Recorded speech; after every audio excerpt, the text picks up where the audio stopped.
Presiden Prabowo Subianto disebut sengaja mempercepat penetapan Soeharto sebagai pahlawan nasional supaya tidak merusak citra pemerintahannya di akhir masa jabatan nanti.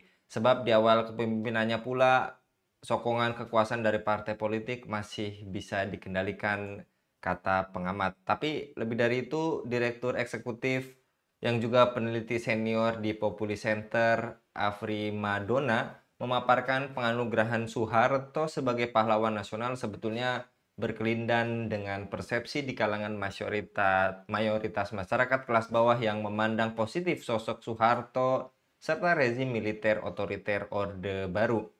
Mereka menganggap Soeharto dan Orde Baru identik dengan pemimpin yang kuat, memiliki pemerintahan yang stabil, dan mampu menciptakan inflasi yang rendah. Apakah gelar pahlawan untuk Soeharto bentuk penghormatan sejarah atau legitimasi kekuasaan masa lalu maksud kami, bagaimana sikap pemerintah terhadap dugaan pelanggaran HAM di era Orde Baru dan apakah ini awal penulisan ulang sejarah demi kepentingan politik? Untuk membahasnya kami terhubung dengan Bung Rocky dari Direktur Pamong Institute. Kita sapa terlebih dahulu. Assalamualaikum warahmatullahi wabarakatuh, Bung Rocky. Waalaikumsalam warahmatullahi wabarakatuh, Bung Enggi.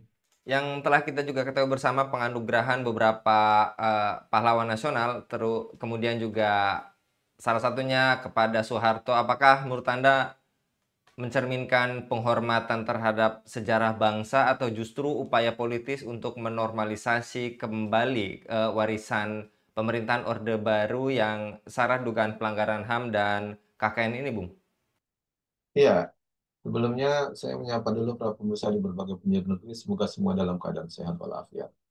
Dan kalau kita lihat apa yang diputuskan oleh Presiden Prabowo untuk memberikan gelar pahlawan nasional kepada Soeharto dan sejumlah tokoh, di situ termasuk ada Gus Dur dan juga ada Marsina dan tentu ada pro dan kontra. Saya pikir ini sebuah hal yang wajar untuk diberikan respon oleh publik. Ada yang pro dan kontra. Tetapi yang penting adalah kita bisa menilai bahwa ada apa di balik itu. Nah, kalau kita melihat bahwa kenapa di zaman Pak Prabowo begitu cepat dia memberikan gelar pahlawan nasional, tentu tidak jauh dari perspektif yang ada hari ini, bahwa eh, memang tidak jauh dari jalur eh, keluarga, kan kalau posisinya begitu, kedekatan atau kekerabatan. Jadi memang kalau kita lihat memang sesama anak negeri ini memang masih banyak taut mentaut kekeluargaan maupun hubungan-hubungan yang lain. Dan kalau kita lihat juga kenapa ada nama Gus Dur dan seterusnya juga situ kita maklumi bahwa memang disitulah kita memerlukan suatu standar nilai untuk menentukan seorang itu memang jadi pahlawan secara objektif atau memang ada karena unsur-unsur subjektif lain atau bahkan mungkin ada unsur politis yang lain. Nah, disinilah menurut saya ada tiga faktor itu yang memberikan argumen publik menilai bahwa diberikannya gelar pahlawan nasional kepada Soeharto itu tidak jauh dari tiga argumen itu, yaitu ada argumen legalitas publik yang menilai bahwa memang dari sisi politis memang sulit dihindari, maupun dari sisi faktualnya memang dilihat perbandingan antara rejim hari ini, rejim Jokowi, rejim sebelum-sebelumnya tentu punya perbandingan yang makin jauh. Nah, kalau orang membandingkan di masa Soeharto yang dalam konteks stabilitas politiknya cukup tinggi, faktor keamanan, pendekatan security approach tinggi, dan pendekatan prosperity approach-nya dianggap sangat lebih baik daripada hasil hari ini, ya tentu orang akan menilai bahwa memang lebih bagus hidup di zaman Soeharto daripada hidup di zaman hari ini. Di mana sama-sama kalau dilihat dari segi pelanggaran HAM maupun dari segi otoritariannya, semuanya hampir sama. Kita bisa bandingkan di zaman Soekarno sangat otoriter, bahkan menganggap menjadikan diri presiden seumur hidup. Bahkan di sana juga dibubarkanlah Masumi dan seterusnya itu sangat otoriter dan sangat keras terhadap bangsa sendiri. Walaupun di awal-awal kita tahu bahwa dipuja-puja sebagai proklamator, tapi seiring dengan waktu dia menjadi otoriter. di masa Soeharto kita juga melihat bahwa memang pertumbuhan ekonomi sangat tinggi. Pendekatan keamanan dikedepankan untuk menjaga stabilitas. Dan hasilnya memang ada pertumbuhan ekonomi. Tetapi banyak juga dibungkam orang untuk menyampaikan suatu aspirasi maupun pernyataan pendapat dan seterusnya. Ini plus minusnya. Jadi kalau kita lihat, apalagi dibandingkan dengan hari ini, tidak beda jauh. Dan apalagi zaman membandingkan zaman Jokowi dengan rezim hari ini, plus rezim Prabowo, kalau ingin membandingkan tiga itu, tentu publik akan jatuh penilaiannya bahwa ya wajar Soeharto diberikan gelar nasional. Kalau dibanding prestasinya di masa Jokowi, apalagi di masa hari ini, tentu prestasinya sangat jauh. Nah, ini yang menurut saya kenapa ada pro kontra dan plus minus orang mendukung Soeharto diberikan gelar nasional. Bahkan Prabowo sendiri akhirnya memberikan apa gelar itu dengan ditandatanganinya eh, pemberian gelar di bulan November 2025 ini. Nah, ini yang menurut saya dari sisi faktualnya memang seperti itu. Nah, dari segi politis kita bisa melihat bahwa kalau dibaca ada ingin rezim hari ini ingin mendapatkan legalitas bahwa eh, kita melupakan sejarah masa lalu yang dianggap kontroversi, banyak ditolak dan seterusnya. Eh, Tentu bisa diberikan argumen bahwa bangsa ini adalah bangsa yang pemaaf, yang sudah berlalu, berbagai kesalahan juga kita bisa eh, maafkan dan lupakan. Tetapi yang paling penting hari ini kita melihat bahwa apa perbandingan di masa lalu yang bisa diambil positif dan negatif. Yang paling kita lihat menyolok adalah dalam konteks bagi kita sebagai umat Muslim, memang di masa Orde Lama, Orde Baru, kemudian Orde Reformasi, ini praktis ada pemungkaman suara-suara Islam itu atau umat Islam itu. Dan puncak pemungkaman itu kan masing-masing menampakkannya dengan berbagai versi. Kalau di masa Soekarno itu dibungkamnya misalnya Masyumi itu dengan disuruh membubarkan diri. Nah, kemudian di zaman Soeharto justru agak melonggar dengan bahkan bisa dibentuknya organisasi-organisasi Islam yang baru, misalnya ISMI dan seterusnya diberikan peran. Tapi itu di masa-masa akhir kekuasaan Soeharto. Di sebelumnya juga sangat represif. Justru yang sangat represif dan terhadap umat Islam itu terjadi zaman rezim Jokowi sebelum zaman rezim Prabowo ini. Nah, kalau kita melihat di situlah puncak kebencian terhadap Islam, di puncak perpecahan umat Islam, puncak untuk mengadu domba umat Islam terjadi zaman rezim Jokowi.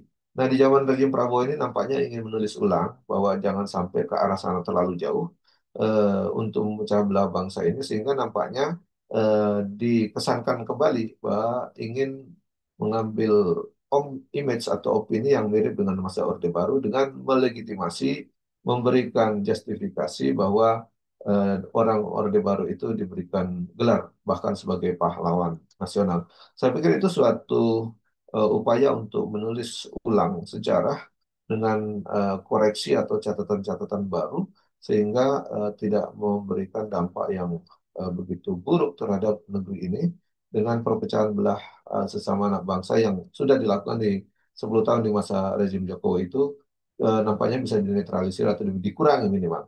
Tetapi apakah umat Islam mendapatkan benefit politik yang besar? Tentu kita bisa melihat ini terlalu dini untuk menjawab itu.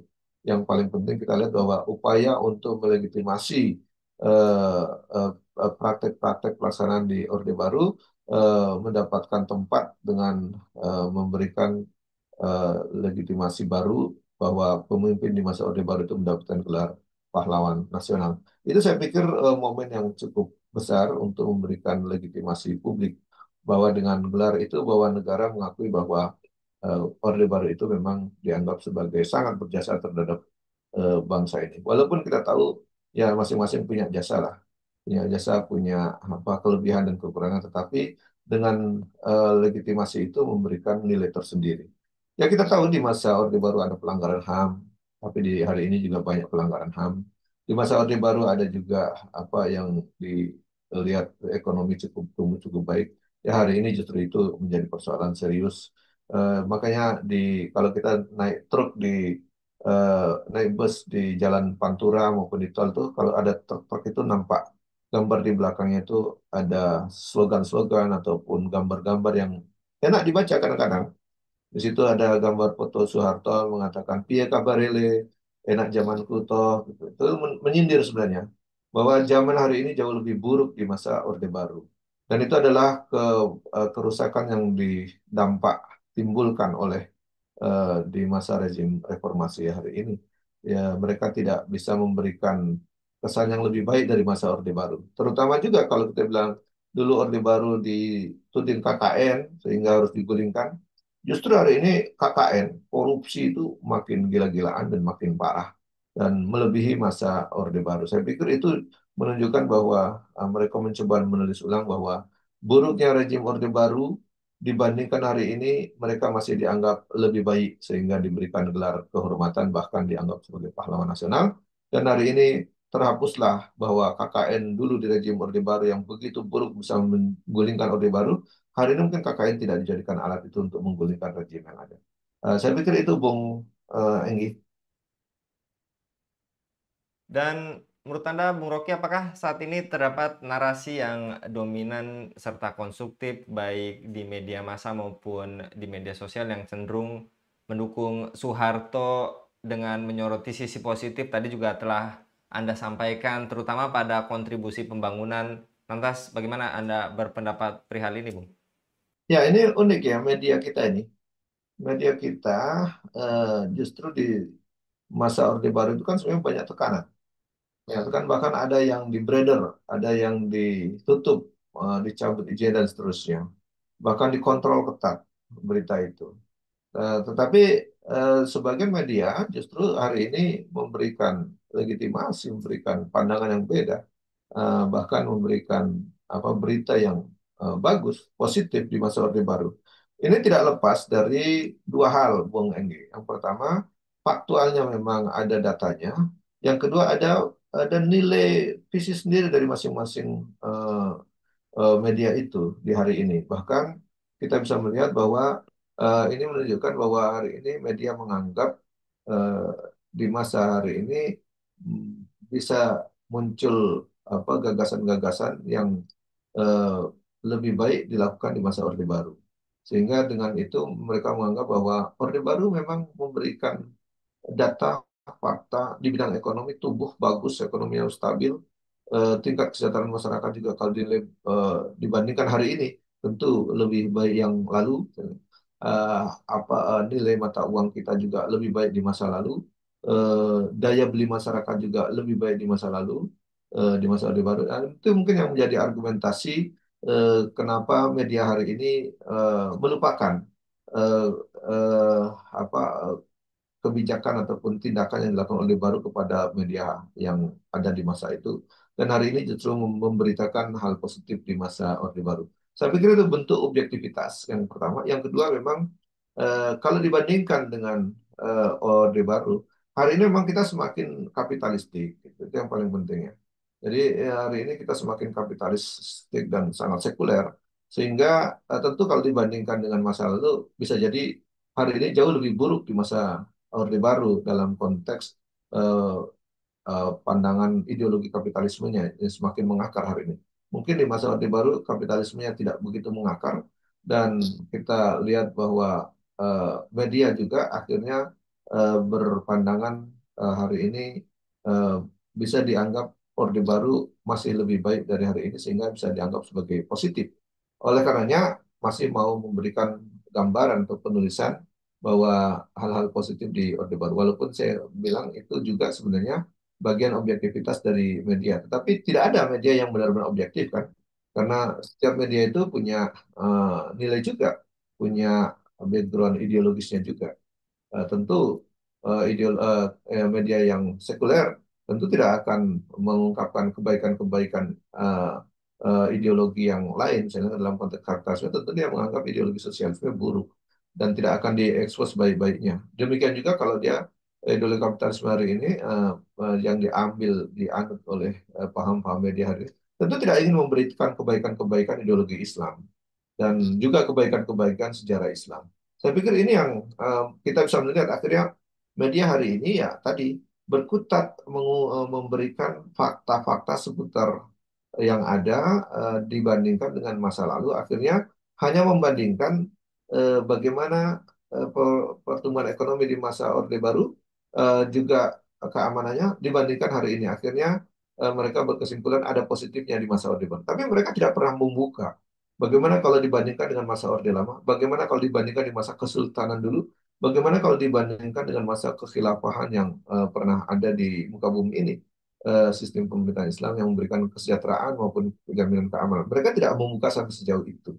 Yang mereka buka adalah rejim hari ini dibandingkan rejim reformasi yang sebelumnya. Di masa Jokowi tentu di masa Jokowi sangat buruk. Kemudian dibandingkan di masa Soeharto, yang tentu di masa Soeharto kalau dibandingkan jauh-jauh lebih buruk lagi di masa Jokowi. Oleh karenanya mereka akhirnya punya kesimpulan bahwa dibandingkan di masa Jokowi dan masa hari ini, Orde Baru masih punya nilai positif. Dan nilai positif itulah yang dipublikasi di media massa maupun media sosial. Dan itu tak terhindarkan karena faktanya memang demikian dan orang masih dalam ingatannya. Walaupun dibandingkan dengan pelanggaran HAM dulu terjadi juga di masa Orde Baru bermacam-macam itu. Ada dari kasus Tanjung Priuk, ada kalau kita ingat ya kasus Trisakti, ada kasus seterusnya dan seterusnya. Tapi itu juga bukan berarti hari ini tidak terjadi pelanggaran HAM, makin banyak juga terjadi.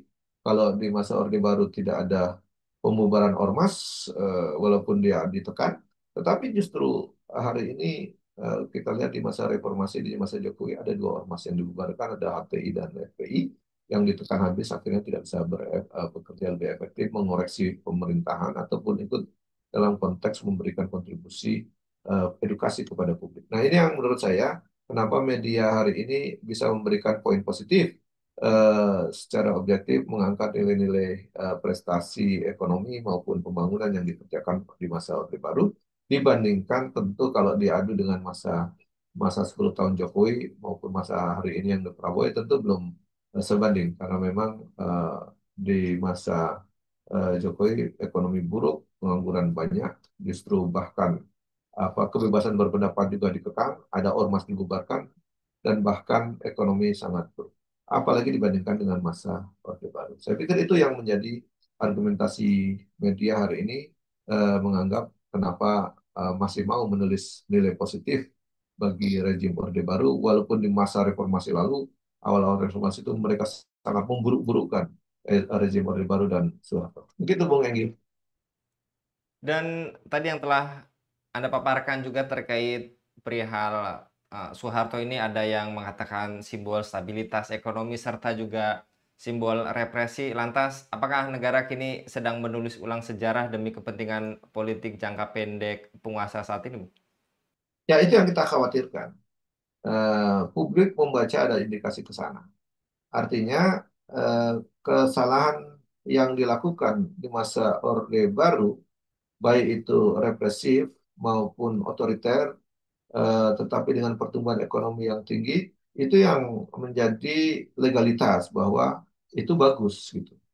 Nah, kita khawatir bahwa hari ini rejim Prabowo akan menganggap itu bagus dan itu akan diulangi lagi dengan pendekatan security approach dan prosperity approach, pendekatan keamanan yang ditingkatkan dan juga pendekatan ekonomi yang dinaikkan.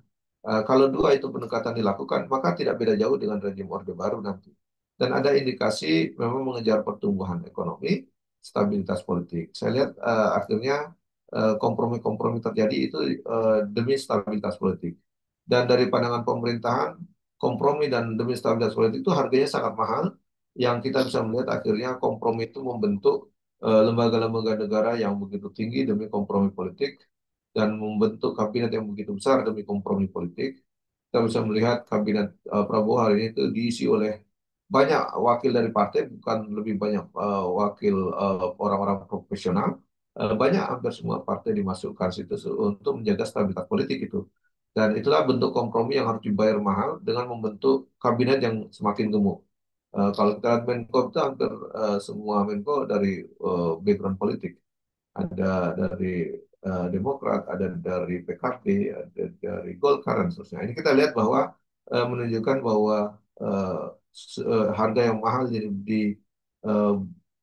di, diambil oleh pemerintahan Prabowo karena ingin menjaga stabilitas politik dengan kompromi politik itu. Dan mencoba untuk membangun pertumbuhan ekonomi dengan pendekatan berbagai cara yang tentu standar yang dipakai adalah dua, dia tidak bertentangan ideologi kapitalisme maupun komunisme. Itu yang pendekatan dua itu yang saya lihat muncul dalam berbagai kebijakan dan minim pendekatan dengan berbasis ideologi Islam. Saya pikir itu kalau kita ingin menilai rejim hari ini dan tentu dengan diberikannya eh, gelar pahlawan nasional bagi tokoh Orde Baru itu menunjukkan bahwa Orde Baru mendapat legitimasi bahwa Orde Baru juga bagus, bahwa apa yang dilakukan itu baik, dan itu yang kita khawatirkan sejarah itu akan diulangi lagi dengan membuat kebijakan-kebijakan yang mirip dengan Orde Baru, dan pendekatannya tetap menggunakan pendekatan ideologi kapitalis dan ideologi komunis, dan sedikit mungkin menggunakan campur dengan ideologi Islam, tetapi yang paling banyak adalah pasti ideologi kapitalisme yang mendominasi. Dan ini jauh dari ideologi Islam dan jauh dari nilai Islam yang tentu akan menjauhkan kita dari keberkahan dan juga ridho dari Allah Subhanahu wa taala.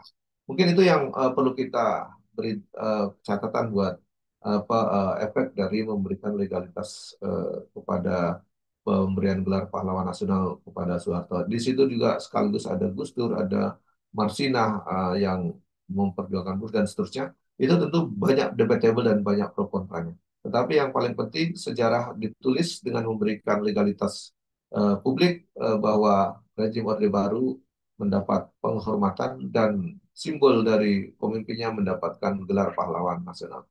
Saya pikir itu Bung Enggi. Jazakallah Bung Rocky untuk paparannya pada kabar petang kali ini. Ini menjadi wawasan bagi penetapan pahlawan yang tadi telah kita bahas pada edisi kabar petang kali ini. Jazakallah sekali lagi Bung Rocky. Mudah-mudahan Bung Rocky senantiasa dalam keadaan sehat di setiap aktivitasnya. Demikian pemirsa Elava News, dukung dengan subscribe, share, dan like. Saya Anggi Suwana undur diri. Assalamualaikum warahmatullahi wabarakatuh.